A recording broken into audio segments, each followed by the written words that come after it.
Latter-day Contemplation is a podcast hosted by two Latter-day Saints who have found great value in experiencing God through walking a path of contemplation. The views expressed herein are our own. Hello and welcome to Latter-day Contemplation. We're your hosts, Christopher Hurtado And Riley Risto.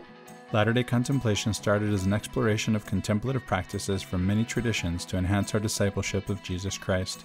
We're by no means experts in the topics we discuss, but what we have is an openness to questions, a hunger to discover truth wherever we can find it, and a desire to share in the transformative life of inner peace. We love that you've joined us, and we hope that you find value in this community. Welcome back to Latter-day Contemplation. I'm Riley Risto. And I'm Christopher Hurtado. Chris, as you and I discussed what we were thinking about doing this episode, this one just kind of came up organically. It's something that's been on your mind lately, this idea of identity. And I thought that would dovetail nicely with something we haven't done in the past other than in snippets, which is to sort of encapsulate our own stories and what makes up our identities in terms of our relationship to the church, the gospel, the religion, whatever, and just kind of put that in one place and then use that as a springboard to talk about our own personal identities, where we're at and how we deal with that. And so, you and I have a unique, I think, not wholly unique, but, relatively unique idea of what identity means and how it relates to religion in general and maybe even just our faith in particular. So maybe that might be a decent place to start, is just kind of discuss this idea of identity, the pros and cons, and we'll go from there. So what do you think about identity, Chris? Yeah, so one thing I would add is we could really think about this in terms of the first beatitude, right? We can think of this in terms of being poor in spirit can be interpreted as emptying ourselves of identities. Identities that, if we've talked a lot about the true self and the false self on this podcast. The false self isn't just one, right? There are many false selves. The true self is one, I think. What do you think?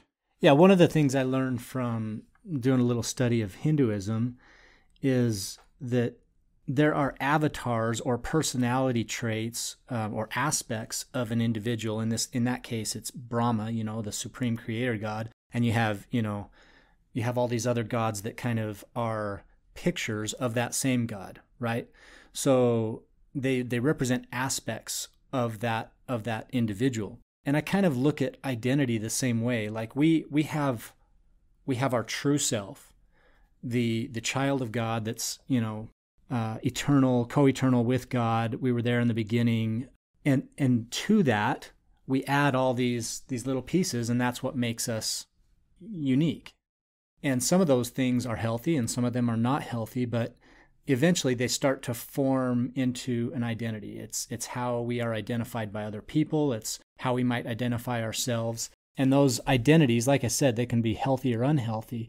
And you wouldn't really know what to do with them until you start analyzing them and perhaps even just shedding them altogether.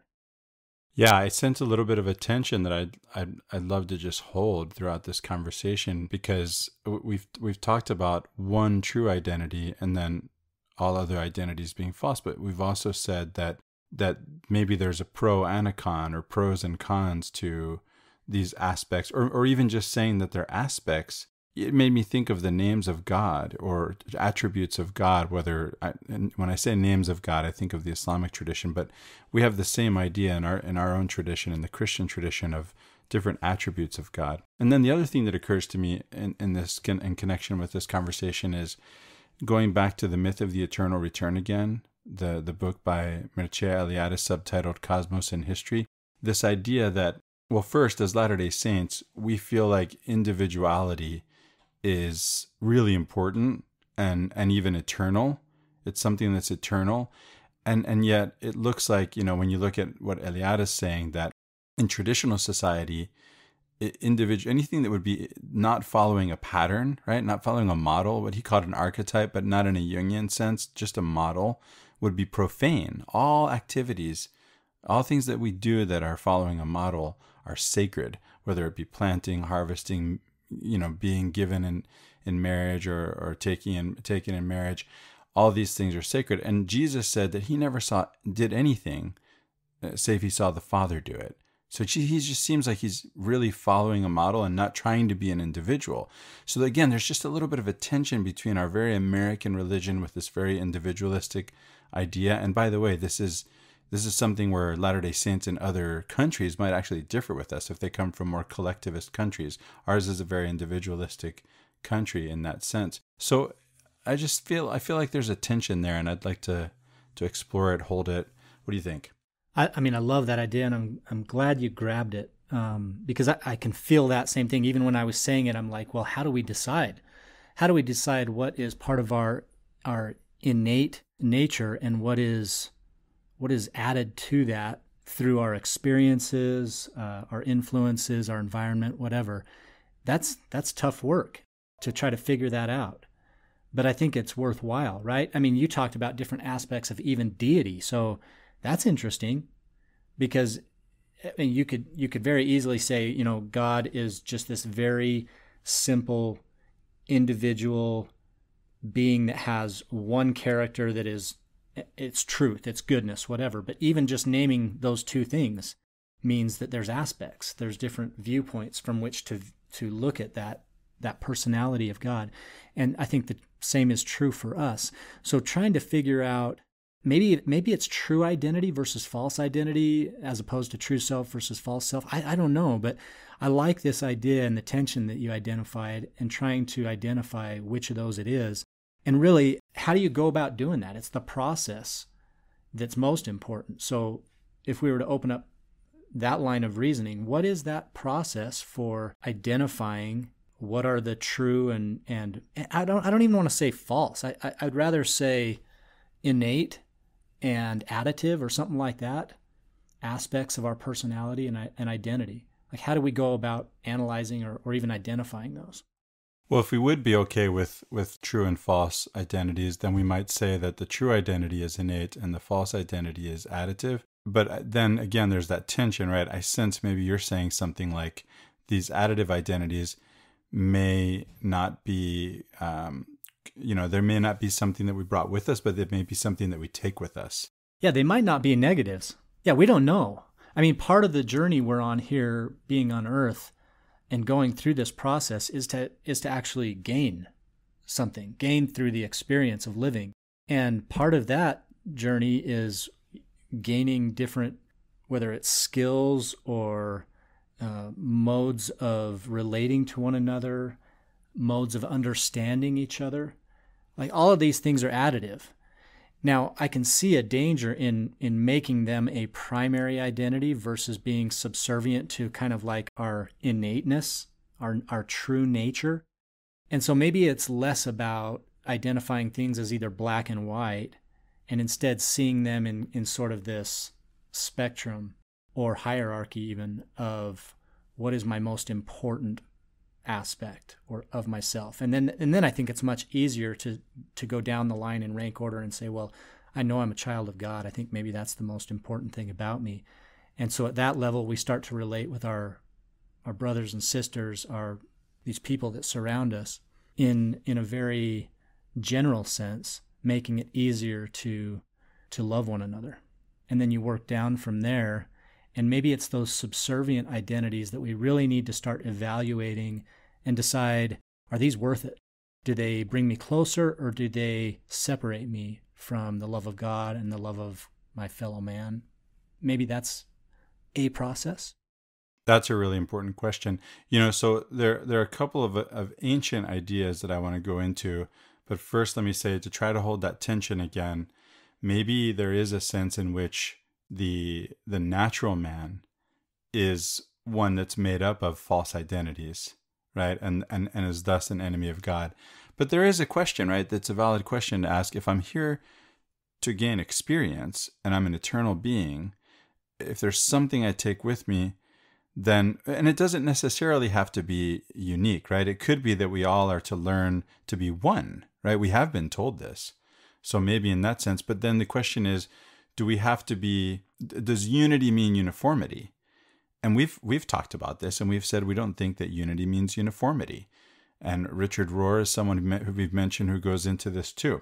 But these two ancient ideas that have shown up for me in this conversation are, one, the question of nature versus nurture, right? That question of whether who we are, whether there's some kind of innate being that we have that's unique and that's always there, or whether who we are is a question of our nurture, in which case there are these identities that we add on. And by the way, so I want to go into my personal story. I've gone through some radical shifts in identity. I've taken on identities and shed them, and that has given me the experience, and of course being contemplative about it has given me the experience of understanding, or at least questioning, what's me and what's not me, what's really not a part of who I am. The second ancient idea that shows up for me in this conversation is the idea of education, right? So education comes from the Latin exducare, which means to lead out of. And there's two ways that can be interpreted. One way is you're being led out of ignorance into knowledge, which means we're filling the bucket. We're going to put information into you.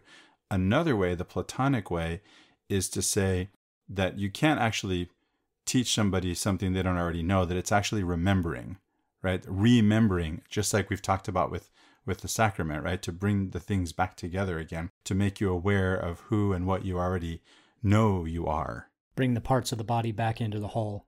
Yeah. So something you said earlier made me think of a friend of mine, and I hope he doesn't mind me bringing this up. Yeah, I don't think he will. So a friend of mine, Marvin Perkins, who he's probably most well known in LDS circles for his work on blacks in the scriptures.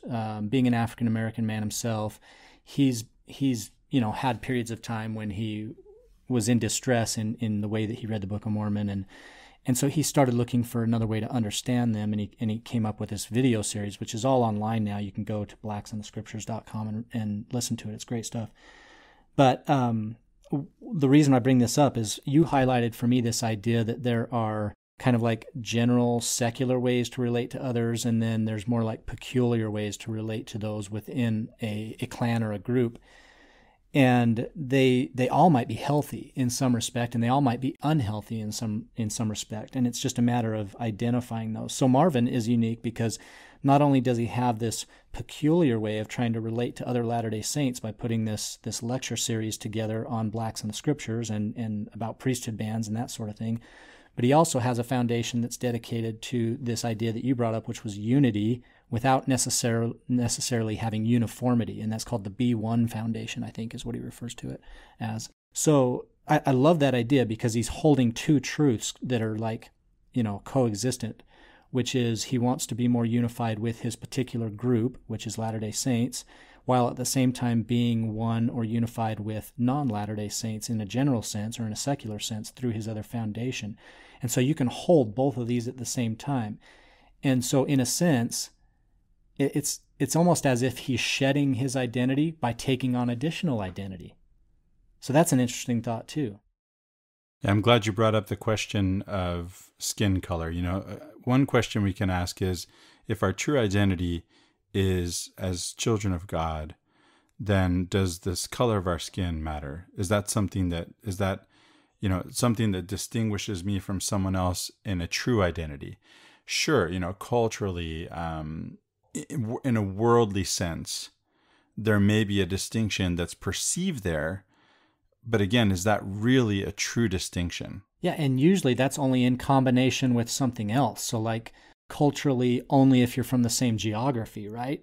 Because, you can take Africans and you can take African Americans, and culturally they're going to have very little in common. And so it's not the skin color necessarily that joins them together over some unique connection. It may be, I don't know, but that's not a necessity. Whereas, a black African American person coming in contact with another African American person, they're immediately going to have some connection because of the cultural history of blacks in America. So that's just an interesting thing. I'm glad you brought it up because there's so many ways in which we separate ourselves or we join together with other groups that then group off from the larger populace and somehow form some kind of a clan or a group identity. There's many ways we do that. Skin color is one, geography is one, language, nationality is one, ethnicity, language, right? There's so many ways. It might even be a system of beliefs, political or otherwise. Religion. Yeah. Yeah, there you go. Yeah. So the question is, when we're distinguishing ourselves from others, and see, there's othering as part of this, right? This conversation. And we're getting into groups based on any of these characteristics or, categories that you've mentioned. Is that based on true identity? And I think the answer is no. Religion, perhaps, yeah. So religion, perhaps, I know in particular, obviously, Judaism was meant to be, or was understood at least by Jews to be exclusive to their own ethnicity, right? Christianity is a continuation in some sense of that. It opened up more, but really Islam comes along, and the idea of Islam is that it really doesn't matter what race, what skin color, none of that matters. That it's the brotherhood of all mankind. Now, of course, in reality and practice, it's not always that way. So it's interesting because religion is trying to unite us under this concept that we are gods, and that we are one with Him, or that we become one with Him, and yet here we have all this division based on religion. So I think this is a really good way to think about this conversation, right? And you and I are converts, and so in my own experience, being a convert, being multilingual, being multicultural, having again taken on and shed new identities, I've just had so much experience that I can just look at these. I can, in a contemplative way, I can step back and say, "No, wait a minute. This is what it means to." So I know what religion is. I've studied religion in and of itself as I've practiced different religions, as a Lutheran who converted to Mormonism or Latter-day Saintism, and as someone who studies Islam and other religions. You start to get a sense of what religion is, and then language, another way that we separate ourselves or group ourselves or distinguish ourselves from others, and become into groups with other people based on that. I grew up, and cultural, same thing. Culture, I grew up partly in the United States, partly in Venezuela. I've lived in the Middle East. I've studied, I learned English and Spanish as a child. One of my parents is Venezuelan, one is American, so you start to, and I lived here and I lived there and I lived in the Middle East, and you just start to get a sense of, there are just different ways to do this.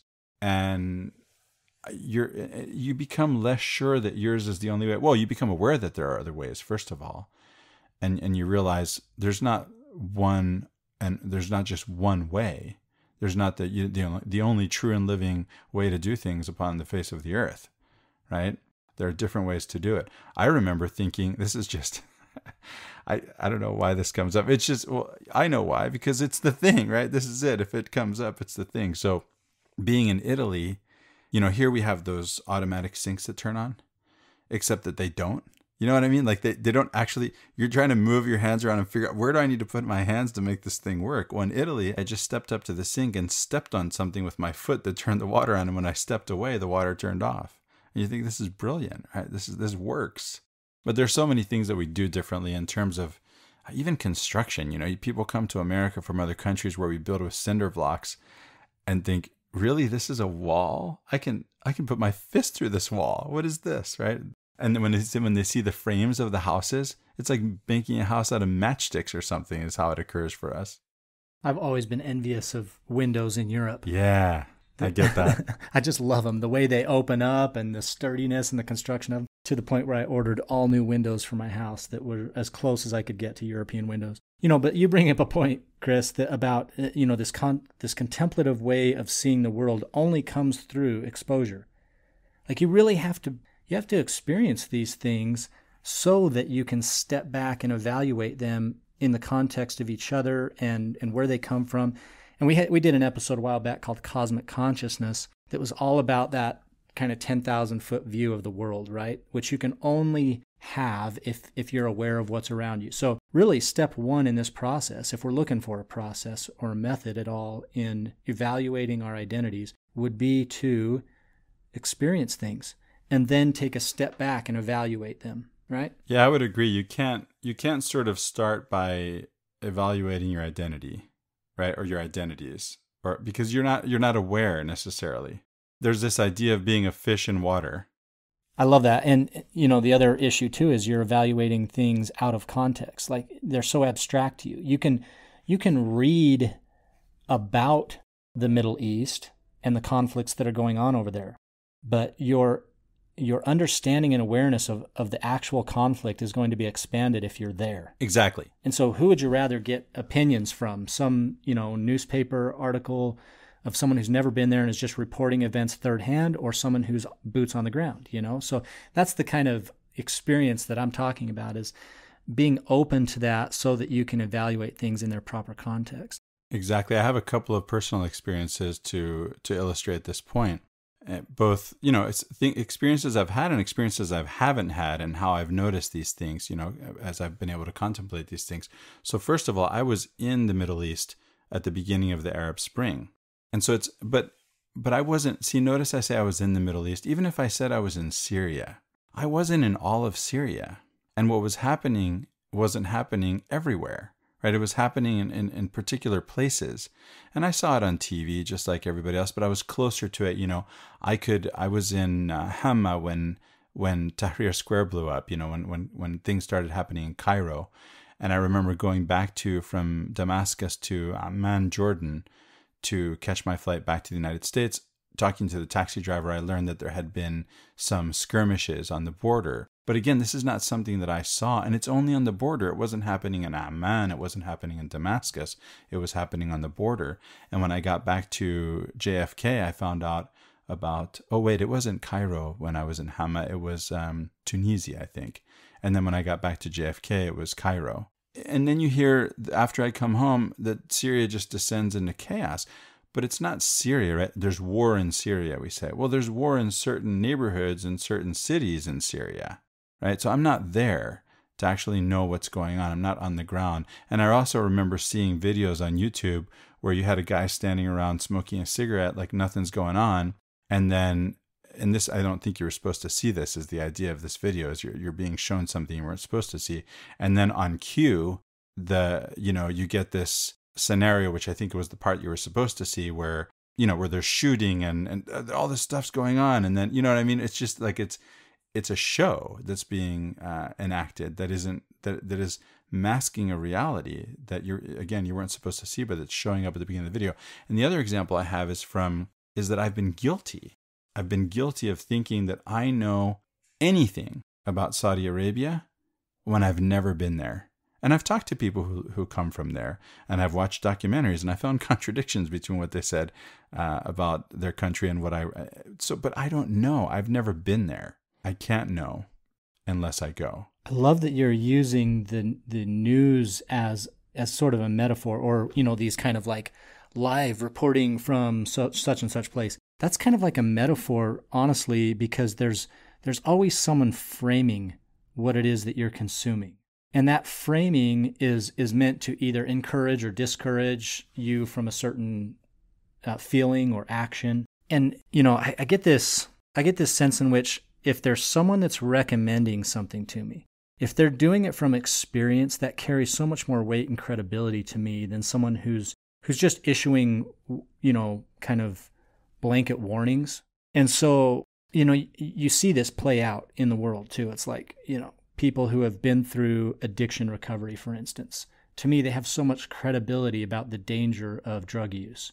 And that doesn't mean everyone should have to go out and experience it. It's just, where are we getting our news from? Where are we getting our recommendations from?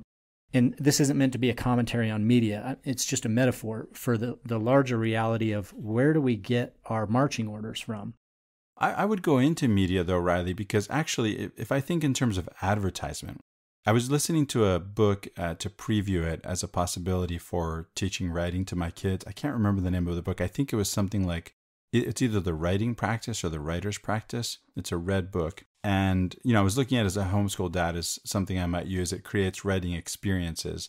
I might use it for my kids. And there's a part of it that went into evaluating ads, TV commercials, ads, these kind of things. And there's a subtext to those, it was pointing out. This book was pointing out that there's a subtext to those ads. And the subtext is, your life really sucks and your job really sucks. Something like that, right? And you need to buy this stuff so that you can, because then it would be less sucky if you just bought these things. So let me ask you a question about an ad, okay? A type of ad. You've watched pharmaceutical ads before.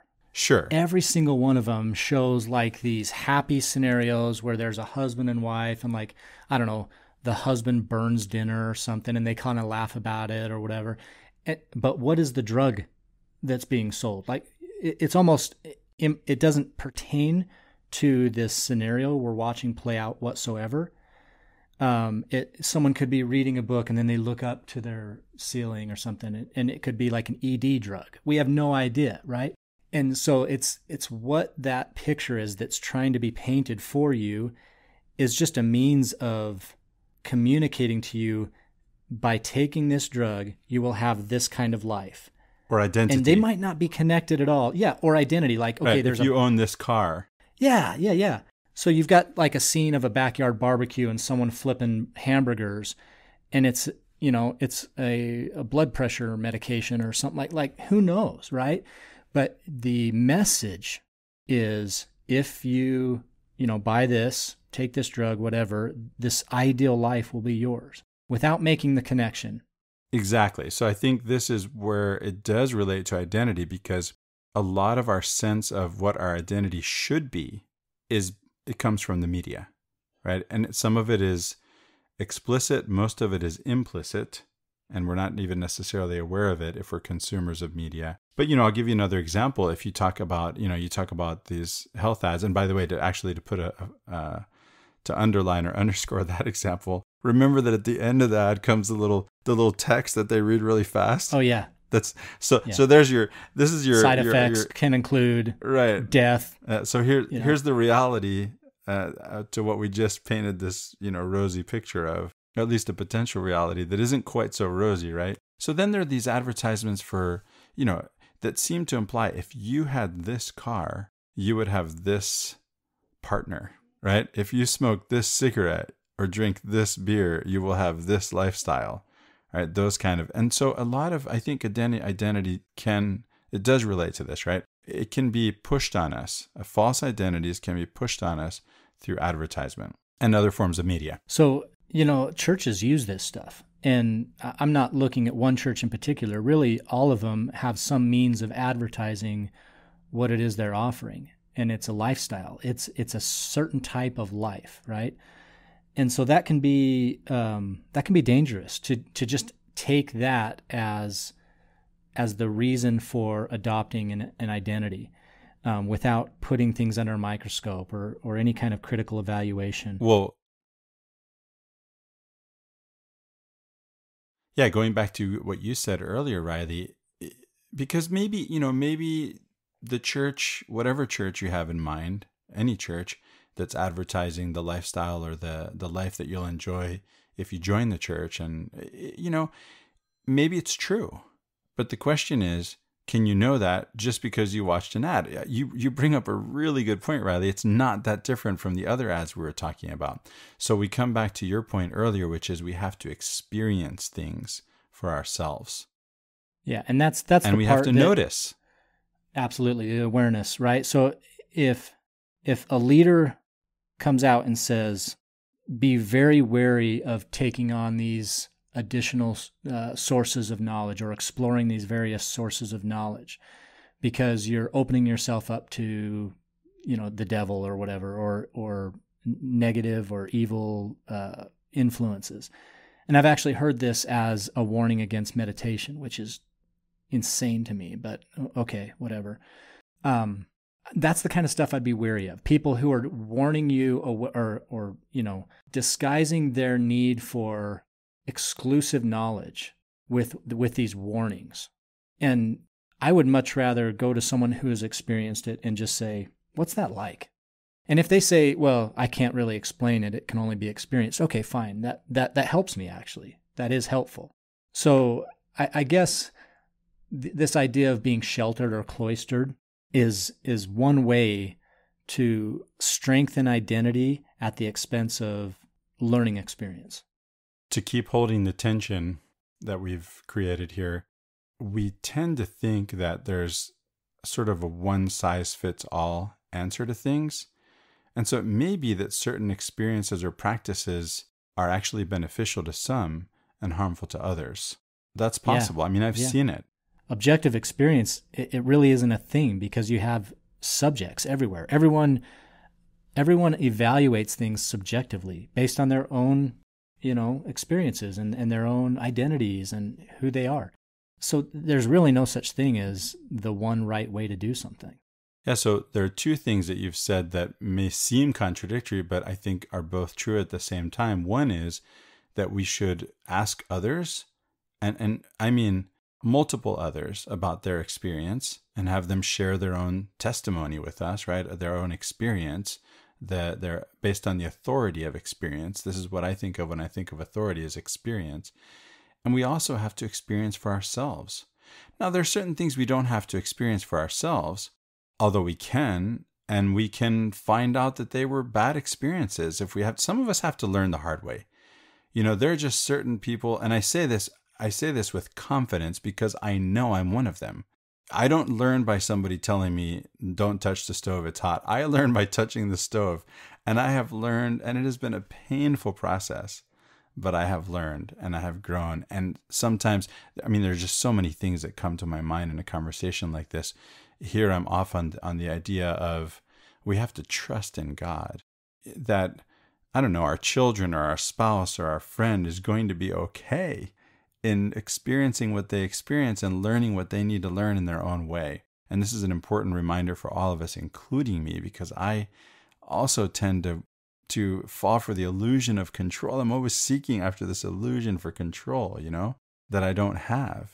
And, we have the idea of things should be this way and that way. And so this conversation dovetails with our previous conversation, the podcast last week on doubt. And that wasn't the first time that we talked about doubt, is to really just look at our experiences, contemplate them, really be aware, and intentionally raise our own awareness through contemplation of our experiences and those of others, such that we can maybe evaluate them a little more objectively on the one hand, but again, to hold that tension, to realize that there really isn't an objective answer to these questions necessarily, but that we think subjectively too, in terms of our own experience and in terms of not our own, only our own experience, because again, then we have the tendency to project that as though it were objective and should be for others, right? So then we have to look at other people's subjective experience and be willing to understand that it's not one size fits all, and that we don't have to have uniformity to have unity, and that we have to respect, as you say, Riley, others' autonomy, including in spirituality, including in spiritual matters, right? Spiritual autonomy. So what this opens up for me is maybe this opportunity to discuss the positives of identity, because they can be positive. Like I was in a place, just to go back in my personal history a little bit about how I came into the church and whatnot. Everyone knows, if they've listened to the podcast, that I also am a convert like you. Before that, I was living La Vida Loca, man. I was, kind of a crazy kid and exploring some things. I remember in particular going on a trip with a few buddies to the Bahamas as a pre-21-year-old and just, diving headfirst into that whole thing. But I remember coming away from that experience, and everyone's had these moments if you've been in that world where you're like hugging a toilet saying, I'm never going to do that again. And having the experience of the polar opposite of that, going, full prohibition in the Church of Jesus Christ of Latter-day Saints. I saw that, taking on that identity that was given to me through kind of the word of wisdom and whatnot, as being a super, super positive thing for my life. And so I think there are ways in which we can evaluate identity and the identities that we take on as being at least short-term positive. And so what I've done now is, over the last 25 years of being a member of the church, is that I've been able to see not only my previous life and the pitfalls of that, but also the life after and the extreme kind of side of almost the fundamentalist interpretation of word of wisdom, for instance, and say there's probably a middle in that's still healthy, And I'm not sure where that is for each individual, but just seeing the extremes of that, now I have experience with both sides of that, and I can say, okay, I get it. And I can take them for what they are. Like I can see my parents, for instance, who are not members of the church, and see their, every morning coffee ritual and just say, not a big deal. Honestly, it probably helps them more than it hurts them. And my identity that was created as part of my coming into the church and surrounded by that culture, which is heavily influenced by the word of wisdom, and it's one of the things that we're known by. It's seriously an identity within the church. When you ask people what is a Latter-day Saint, they say, oh, they don't drink coffee, alcohol, It's part of our identity. But having now been in that and out of that, I can look at people in a different light and say, okay, I can see the extremes of both, and there's probably a healthy way in moderation somewhere that's just fine. And that's just one example, and I could talk for hours about the different types or aspects of that Latter-day Saint identity that I took upon myself over the last 25 years, and the positives and negatives. I can see now, 25 years in, that it's probably healthy for me to distance myself a little bit from those uber strong identity forming aspects of the religion, and now focus more on kind of the universal love of God and how do I relate to my neighbors now? Like, what's the best way to do that? And for me, it means shedding some of those identities. Yeah, your conversation brings us back once again to one of, I think, our most mentioned episodes in other episodes of this podcast, which is on the esoteric and the exoteric, right? There's a sense in which we can get caught up in our identities, and especially and there's another aspect of this conversation, which is that there are interpretations of what the identities mean. And so you and I have had Latter-day Saint identities for a long time. How long has it been for me? I don't know. I was 11 when I converted. I'm 52 now. So, but what it means to me to be a Latter-day Saint, and I don't mean, well, even in general, but in the particulars too, what it means to keep the word of wisdom, what it means in particular, what it means to be a Latter-day Saint in general, has changed for me. It's changed. And I don't know that I had it wrong and now I have it right. I could have had it right and had it wrong, but I suspect it's more like I'm looking for that middle ground. I'm looking for that, what Aristotle calls the golden mean, between the extremes. And that's virtue, by the way. That's how he defines virtue.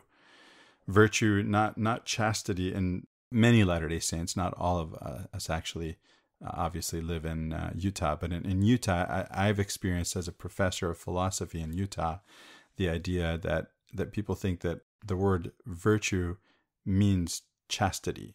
Chastity is a virtue. It's not virtue. So virtue is this idea of not going in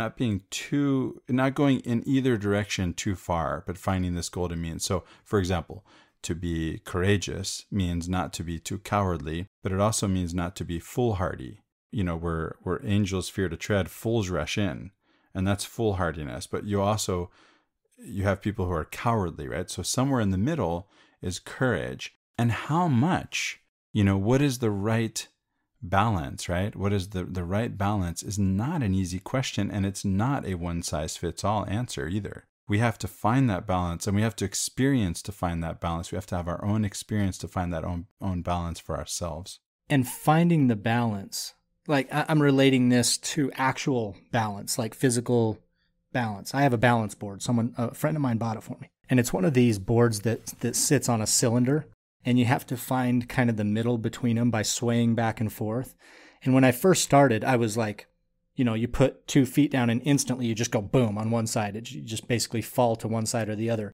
And then I get back on and boom, I fall to the other side. And it's just this, swaying between extremes. And it's only in doing that that the experience allowed me to find the middle. Like I had to touch the left. I had to touch to the right in order to know where the middle was and how I had to position myself in order to stay there. And I'm not saying the middle is always the best place to be either, but having the context of the extremes helps you to find your balance. Like as a unique person, where do I belong in between the extremes of this, you could call it a ray or a segment, I guess. If you're looking at it geometrically, you got this segment with 2 points on the end. Where do I fit in that spectrum or on that segment, right?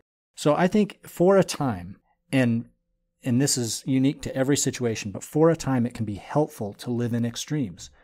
Taking someone out of an extreme of depravity and putting them in an extreme of virtue can be very helpful for that person until it's not, until they become maybe judgmental or exclusive or, you know what I'm saying? So really you have Proud, exactly. So we can't say that these things are all objectively good or bad, but they're helpful. Experience, generally speaking, is helpful. I love that. They're helpful. Yeah. And as you said, until they're not too, right? You know, there's so much wisdom. When I think about my grandmother, there's so much wisdom in that woman. And she's no longer with us. May she rest in peace. But I speak of that wisdom as present because it's present in me, because she shared it with me. And a lot of it, gosh, some of it just seems like as I've become, as I've trained as a philosopher, I noticed that a lot of it seems Aristotelian. And, something that you said just made me think of my grandmother because she understood. I say she understood as though I think she has the right answer, right? That it's true. And I could be wrong. God knows best, but she understood. She said when I was a teenager and I was sowing my wild oats, she said, let him sow his wild oats. That's just, that's just how it is. That's just how it just has to be that way. And by the way, maybe she was saying that about me. Maybe that's not true of everyone. And maybe this doesn't strike others as true, but in my experience, it was true. I just don't see how someone who learns by burning himself can do it any other way. And that may not be you, and it may not be your son. And that's important to say, that it may not be you, it may not be your son, it may be them. That may be their personality. And by you pressing them not to do that over and over and over and over, you're really just distancing yourself from them. When to be most effective, the best thing might be just to love them. Let them know, hey, when you finally decide to get out of this mode, whatever you're in, that I don't understand and I don't condone, and you know that, but once you finally decide to get out of it, I'm here. I'm ready. And so just know you can talk to me at any time about anything. And, I love that approach, not just to parenting, but just, relationships with people in general. You and I had Shiloh on the program, Shiloh Logan, a few weeks back, and he was talking about his faith journey and how it's led him at this point to distance himself from the church, to leave the church. And what good would it do us at that moment to offer, lectures and platitudes about what he should do and who he should be and how he should act? This is Shiloh's journey. And he's going to figure it out Shiloh's way through his experiences. And so who are we to deny that to anybody? I think one of the most oft-quoted quotes on this podcast, and this is by me always, is Rumi's, there are as many paths to God as there are people on earth. Paths, right? We're each on our own path. There are as many paths to God as there are people on earth. And this is a mystic saying this, right? Trust me, in Islam, there's ISIS too, right? And they have the one and only, true and living path on the face of the earth, as far as they're concerned, is their path. But that's not the mystics. And so we're here to talk about what we usually don't call mysticism, but the contemplative tradition is the mystical tradition, and every religion has it. In some, it's less obvious. In ours, we took on, originally you and Shiloh took this on, and I took it on at Shiloh's request when he bowed out, to take upon ourselves, in some sense, to bring out this aspect of our own tradition, or to foster this aspect in our own tradition. And so that's what we're doing here. That's what we've been doing, God willing. Well, in mysticism, kind of I don't know if you want to call it the official definition, but essentially what it is, it's the belief that the most powerful thing that you can believe or have is an experience with God, right? So the mystics are always pushing for experience, more experience. And so really... As opposed to dogma, opposed to creeds, as opposed to articles of faith, as opposed to beliefs. Right. Experience. And so really at that point, it's more about how you define God than it is about what's, good or bad. It's like, okay, I want to have more experiences. There are some experiences I don't want to have, obviously. And I only know about that through experience or through other people's experiences. And you may have them regardless, even if you don't want to have them. Yeah, you don't get to choose all the time, right? But But you're at least trying to avoid them. You're trying to either avoid them or lean into them, depending on what they are. Or minimize them. Yeah. Sure. And furthermore, you're trying to figure out where God is in those experiences. And I think that's what the mystics are doing, is saying, is God in that? Is God in that? Like, is God in starvation in, third world countries? Is God in the capitalist system? Is God in, our church? Is God in that church? And you're trying just to figure out, in the context of all these experiences, this is the mystical path, figuring out where is God. My sense, Riley, is that the mystics would all answer, and I mean from any and all religions, yes, God is in that. God is in all of that.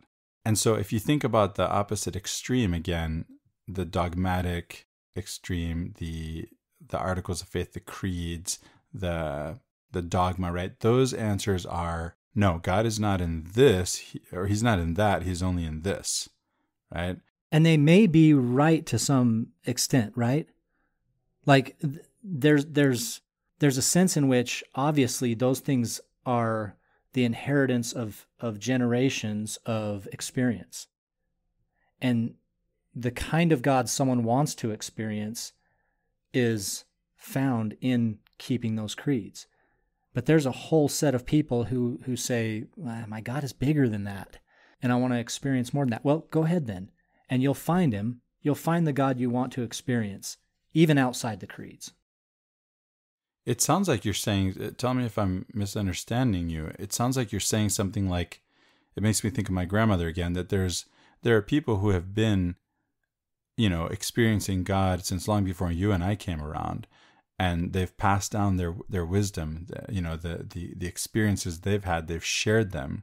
Again, that's not having an experience ourselves, right? But maybe the sharing of their experience causes us to seek out our own experience.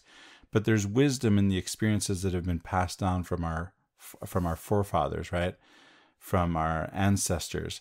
And they can help us, at least, if we're willing to listen when someone says, don't touch the stove, it's hot, you'll burn yourself, right? Then we can actually not have to have the bad experiences, meaning the experiences that are going to actually take us away from God, right? Well, I think of that. So good and bad have to be defined, right? I'm saying here that it's what is the good that we seek in this conversation is to be close to God. To me, it comes back to that scripture in Malachi that talks about turning the hearts of the children to the fathers and the fathers to the children. We should look to them, meaning the fathers, right? The past generations. We should look to them for their experiences. Our hearts should be turned to them and get as much benefit as we can from the culmination of all of their generations of experience. That should mean something to us. And likewise, it should mean something to them to see the wisdom and beauty in the experience of a child who doesn't have any of that context or history. Like the newness. There's the tension again. Yeah, exactly. So there's newness there. There's beauty. And God is in all of it. There's beauty in the first experience of something, just as there's beauty in the 1,000th experience of something. Yeah. Well, Riley, for me, on a personal note, I've gone again through some radical changes in terms of the roles that I play or the places where I've played them. And I've come to a place recently where this has become something that's been on my mind. And as you mentioned at the beginning of this conversation, I've just had to take off some of these hats that I wear and look at them and say, is this who I am? And how do I distinguish between, is who I am what I do? We have this primary song, Teach Me All That I Must. Didn't it used to be know and then it became do, right? And maybe it should be, right? There's knowing, there's doing, there's being. They're not all the same. And so who am I? Am I what I do?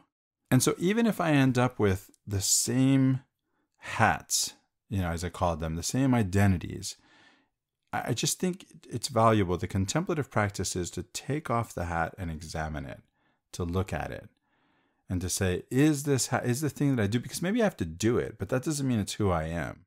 Or, are you, Aristotle says, you are what you repeatedly do, right? His theory of happiness has everything to do with habituation. And he says, you are what you repeatedly do. And so excellence or virtue, because it's really the same word that's being translated. It's from arete, is the Greek. So excellence or virtue is not an act, but a habit.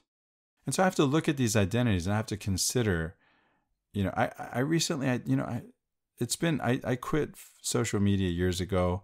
And recently I opened up Twitter and I saw my old bio, you have a little bio. And I thought, that's not who I am. That's not, what is that? And I deleted it. And then I had the hardest time writing anything. And I think I eventually came up with something, and I'm not satisfied. I'm not happy with it. It's not. And we tell ourselves, so this goes back again to the conversation that Shiloh and I had when he substituted once for you, Riley, after I was your co-host already. And that's on the stories that we tell ourselves. So these identities that we're talking about can be these stories that we tell ourselves about who we are that aren't really who we are. They're just stories. And again, some of them, they're things you have to do, but does that mean, are you going to, what happens if you be a father, right? Well, what happens, God forbid, your children die? Now who are you? And this may be more applicable to mothers. I guess it depends on, I'm a full-time stay-at-home homeschool dad, but typically, it's mom who's in my place, right? And if her children died, God forbid, then who is she? Right? If you've dedicated your life to your spouse and your children and they're gone, then who are you? What are you left with? So that must not be your true identity in some sense, but it's still something that you do or something that you are. And maybe you take that experience with you. I'm trying to hold the tension, Riley. Well, and maybe a more common experience, one that's probably shared by the majority of people out there, is when you become an empty nester. Who are you at that point? You've spent the last 20 plus years or whatever being a full-time father or a full-time mother, and who are you now in the context of not only your own personality but maybe in context to your spouse? Like, if your Twitter bio says something like husband, father, Latter-day Saint, ... what does that actually say about you and how you operate in each one of those identities? Like, do the identities define you, or do you define the identities? So this, we've kind of talked around this a lot, and maybe it's opened up some avenues of thought for our listeners. But for me, the main thing it's causing me to do is maybe even just write this stuff down. Like, if I were to evaluate myself right now, what are my identities? How would I don't have a Twitter bio, but if I had one, what would it say? And how would I define myself in relationship? Don't go there, Riley. Trust me. Yeah, I'm not really planning on it. I'm kidding. No, I'm kidding. It's a useful exercise, right? I mean, I've sat with that. Again, if you went there now, I think I did end up writing something, but I take it back. I should go delete it, because it's not, and it's, I don't know how I ended up putting something at all, because where I really am is I'm sitting with, and not just sitting with, because it's not like I've reached emptiness, but I'm emptying. I'm trying to let go of all these things that I would normally put in one of those bios. At the same time that I realize that I am doing some of these things, but do I have to be? Is it that I am those things, or am I just doing them? And I'm trying to just be with not having something in that to fill in that blank, and just trying that on. And I'm relating this back again to the first beatitude of being poor in spirit, of just emptying myself of all these identities. And by the way, maybe in the end I pick them back up again. Maybe I don't pick up some of them. Maybe I had it right all along. But the contemplative practice is one of asking the question, of looking into it, of finding out, of trying it on, of having an experience. There's kind of a subtle and not so subtle way of talking about this phase that you and I are in. Richard Rohr, to put it the subtle way, is he calls it the first and second half of life, and we're in this phase now, which I would call, at least the beginning, if not solidly into the second half of life, where we're more kind of looking at everything with more context and experience and saying, yeah, that's part of me, that I want no part of, and we can just evaluate things in the context of more experience. There's a book that's pretty popular out now called The Art of Not Giving a I won't say the word, obviously, but The Subtle Art, Mark Manson. The Subtle Art of Not Giving a and they're kind of in that same space, or at least he seems to be encouraging that same space, which is, just do you. and don't give a whatever what other people think or say or about you, because their representation of you is not you. And you know better because you've got that experience now, and you have that confidence of experience of having lived a certain amount of time. And so it feels good to be in this phase where I can look at all these identities and, on a pretty short notice, I can decide, I'm going to shed this identity and not feel any sense of, guilt or regret about it because I've lived it fully, and the same goes for the things that I've not experienced yet. I can look at them and say, I'd like to try that, and I'm not necessarily addressing any specific, needs or wants to go off the rails in terms of some of our commandments or anything. I'm not even talking about that. I'm just talking about the ease with which I can live my life now, having experienced a few things. Well, what if you were, Riley? I mean, we could say it was a mistake, right? Which is like it's a misstep, right? But you stepped it and you missed. What is sin? We've talked about what sin is. It's missing the mark, right? And so you took a shot, you were pointing in the wrong direction, you missed the mark, you overshot it, you undershot it, you weren't even facing the target, whatever, right? There's repentance. You can turn back, you can see God and yourself and the universe and the relationship among the three in a new way. And it may still not be the right way. Do I fully comprehend God? No way, man. I don't know. I've experienced God in so many ways. In fact, I've experienced God in enough ways to know that they're just glimpses, each one of them, right? I'm reminded of that Sufi story of the blind men touching different parts of the elephant. Do you know the story? One has the trunk and one has the leg and one has the ear, and their experience of the elephant is different. Well, I've been all of those men at the same time and had all these different experiences of God. And I know that enough to know that none of them is, even if I add them all up, there's still more, right, to God than I've experienced. Yeah, well, even if you add them up, you don't know how to construct them into a perfect picture of God. Like you can put that blindfold on and say, okay, that's a leg, that's a trunk, that's an ear. But with the blindfold on, you don't know what you're touching, really. I mean, you can try to construct them in your mind, but that's very much how God is constructed for us. They're glimpses.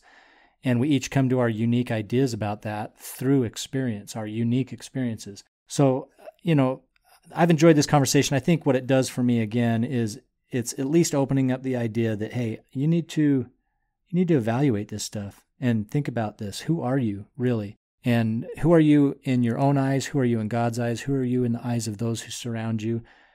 And really, how much does that matter to you? That's basically what I've come to. And listen to the answer and from God, right? Don't let advertisers tell you who you are, who you should be, or even your family members, or even the church. I mean, you can make of church, you can make of God, you can make of anything an idol. This was the point, I think, of Stephen Covey's book, The Divine Center, that unless you're making Christ the center of your life, that even the church can be a false center. Right? So look to Christ for answers and find them, in an experience of your own. Love it. Well, Chris, do you have anything you want to finish on or feel good about this? I think, we found a good place to end the conversation in that invitation. For Latter-day Contemplation, I'm Riley Risto. And I'm Christopher Hurtado.